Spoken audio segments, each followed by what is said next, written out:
I'm Josh Lipton of Commute by Bike. I'm here at NAHBS, North American Handmade Bike Show in Austin, Texas. I'm here with Mike Flanigan of A.N.T Bikes. Good to see you, Mike. Nice to meet you. Just to get started here, how did you become a cyclist? I just never really ended from childhood. So I started just piecing bikes together when I was a kid and turning Stingrays into BMX bikes and wanted them to look like motorcycles. That was really my modus operandi. And then as I became older, I got interested in motorcycles and cars, of course, but the bicycles never lost interest, and I kind of found bicycles more interesting. And in high school, became really involved with riding my bicycle every day and learning more about what goes into making a bicycle. And got involved with, working on my own bikes and putting in lots of mileage. So really in my high school years is where it cemented. Excellent. Do you commute by bike? I do. Not as much as I used to. I lived in I guess for 20 or 30 years, I commuted by bicycle every day. And particularly when I lived in the city of Boston, didn't own a car, rode a bicycle every day for transportation. Currently, I live in more of a rural environment, and so I'm probably only cycling to work about half the time. So I'm not riding in the winter as much as I used to because I can't seem to deal with the plows because the snow piles are so high and the roads are so skinny that it's not the snow and the cold that's a problem, it's the cars and the plows. Right. Tell me how your work as a frame builder relates to bicycle advocacy. Well, when I first started A.N.T, my philosophy was that I would make bicycles that would hopefully influence the industry, the larger bike companies, to make commuter-style bicycles and to get away from the sport market into the transportation market.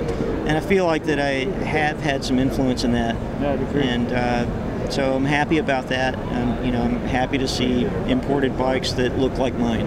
Right. While some people would be upset with that, I find it as a progress. Yeah, well, so I think that's one aspect that I feel an advocate. Yeah.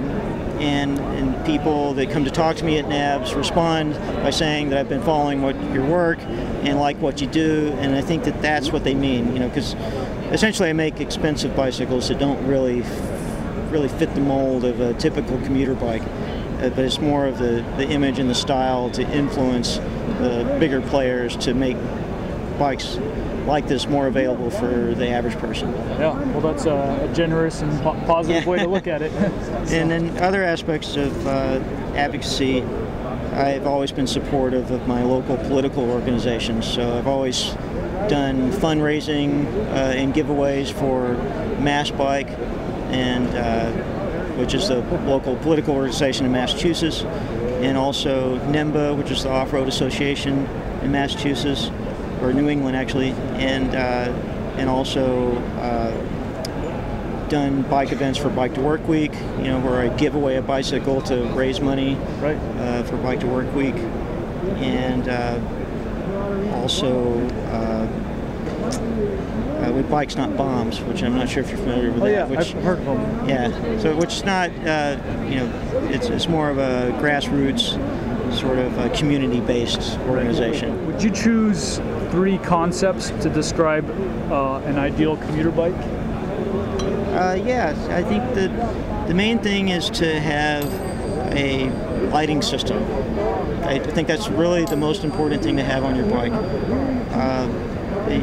And a bell, a lighting system and a bell. So that makes you a legal vehicle on the road, day or night. Some of the vehicle codes really have requirements for a bell, and a light is some sort of a lighting system that is different from state to state. But I like to have a good lighting system so I can actually see the road. But even if it's just a minimal system so that you can be seen, I think it's the most important thing in a transportation bike. Next in line would be some way to carry your things. So a basket, a rack, or I guess a bag on your body, but I'm really more of an advocate of having a basket or a rack to carry things on the bicycle. Because if you're really trying to get somewhere and live your life by bike, you need to carry your things. And and I see people riding around with those plastic grocery bags on the handlebars swinging into the front wheel, and I think, you know, if you just spent 20 bucks on a wall basket, your life would be a lot better and safer. Definitely. Yeah. So those are the two main things. I mean, there are some safety things I think that are important, and one thing that people overlook is having a good set of tires. You can have a crappy bike you bought off Craigslist and not have it in the best condition, but just have some good tires and some brake pads, and that's important. It's not that you have a Brooks saddle or some fancy, you know, King headset or something like that. Really just have your bike in good working order. What inspired you to begin and to continue building bicycles? I just can't imagine having a life where I don't do that. I've been in the bicycle business all of my life, and I've been in the bicycle building business for 22 years, and I would do anything to continue that. What would you say the majority of your bikes are used for? I would say 95% of them are transportation-oriented bikes. It's very rare.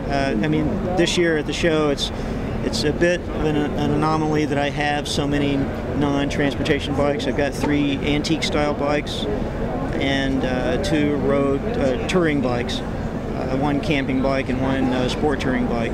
So I've only had 1 commuter bike showing, but that's the bulk of what I make, and probably, you know, almost every bike that I build is like that one.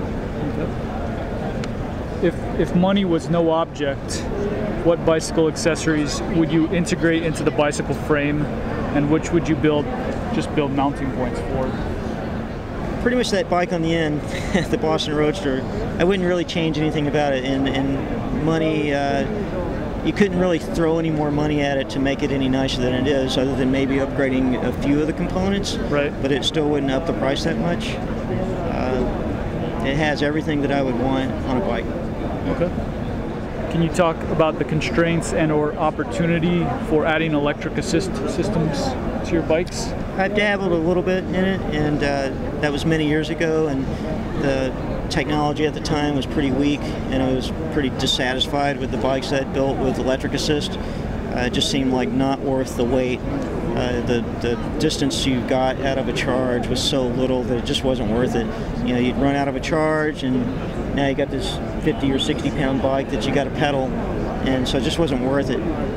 Nowadays, I think that it's much more viable to have an electric assist bike, and particularly on a cargo bike or something like that. Or even just for somebody that is not a cyclist and they're just looking for some sort of entry into a non-driving, automobile driving situation.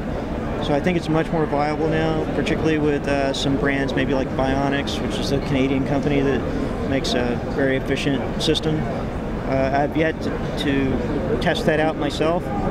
They have claims of going to 65 miles on a charge, so I think anything over 20 would be a viable situation. But I haven't had the funds, so maybe that's where the funds come in. If I had the funds, I would probably work with some electric assist situations to test them out. Interesting. We'll have to let them know. One thing I like to do when I'm building anything is that I really like to have actually used some of the components before I start promoting them or selling them on a bike to a customer, that I can say I've ridden that, I've used it, I've broken it. Or with that in mind, what are your most recommended accessories and components that you the Shimano Nexus 8-speed internal hub gear is something I definitely recommend. Right. It's a great hub. It's very smooth and quiet and very easy to adjust. That's probably top of the list as far as component-wise. Do you have any thoughts on commuting bike design trends that have been picked up by the big players in the cycling industry recently? Maybe belt drive. Belt drive. I've been waiting for belt drive to come out for 20 years, because the Japanese have been using belt drives for over 20 years, but it's just a cheap rubber belt for a single speed, riding to the train station kind of bike. Right. And I've had them on Bridgestones that I sold in a bicycle shop, 20 plus years ago, and So I've been waiting for belt drive. It's finally becoming available, but it's more of a high-end product, so it's kind of unreachable for some people's costs. Right. So it adds $300 to $400 for me to add it to a bicycle. Imagine that I'm a potential buyer, but not a bike building connoisseur. What features of one of your commuter bikes would you want to emphasize to me? So this is called my Boston Roadster, and it's my most popular bicycle that I sell.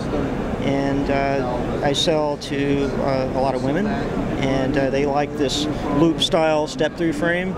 Makes it easy to get on and off the bike, and when you're in traffic or doing a dismount, it really makes you feel a lot more confident. Probably men should be riding these bikes, but I do sell a few to men, but mostly it's to women. Some of the standout features are that it has a full, not a fully enclosed, but a fully covered chain guard, which is really, I think, is an important part for a commuter bike, because you can ride with street clothes and not have to wear a strap around your pants, and it gives you a lot more freedom of just getting on and off the bike and not feeling that you're constrained with bike gear. It's equipped with a front basket. It's mounted to a flatbed rack, so it can be converted from a basket to a flatbed very easily, and it's very sturdily made out of solid 1018 rod, so it's a very sturdy system. It's mounted in several points, so it flexes hardly any at all. I think one of the most important features is the lighting system. It's one place that I like to put a lot of money into bicycles. So it has a Bush & Mueller IQ SIO near field lighting system. So it's powered by the front hub, and this lights up the whole road. It's like a square beam light, and the focus of the light is up close, so it's just great for low speeds. Right. And it also has a Bush & Mueller tail light that's mounted to the fender. And so these work all the time. They're so efficient that you actually can run them day or night. You can't really tell the difference if the light is on or off, if it's generating power. So I think that the lighting system is just really important. It also is equipped with a skirt guard and a wheel lock that has a chain that can plug into the wheel lock. This is an AXA Defender, and it adds another level of security, because it's another issue with having an expensive commuter bike. One of the first things that comes up is about security and parking. Yes. And so a bike that has two locks rather than one will make it less of an easy target. Right. And somebody will, the thief will move on to a different bike if this one is locked with two locks, two good locks, that is. You can get a bike similar to this, like a Dutch bike or the other, big brand bikes. Right. But these are custom fitted bicycles, so they're built individually for the person. And so when I get your body measurements, it's made to fit you. Yeah. And it's not 4 or 5 sizes. Yeah. And I think that really helps with feeling confident about your bicycle. So if you have one that fits properly, when you're riding in traffic, you feel in less danger if you're in control of the bicycle. Right. So having one that fits well really helps with that. Definitely. All right, well, thank you, Mike, so much for showing us your great bikes. Thanks for coming by. Appreciate it. Sure. I'm Josh Lipton, and I commute by bike.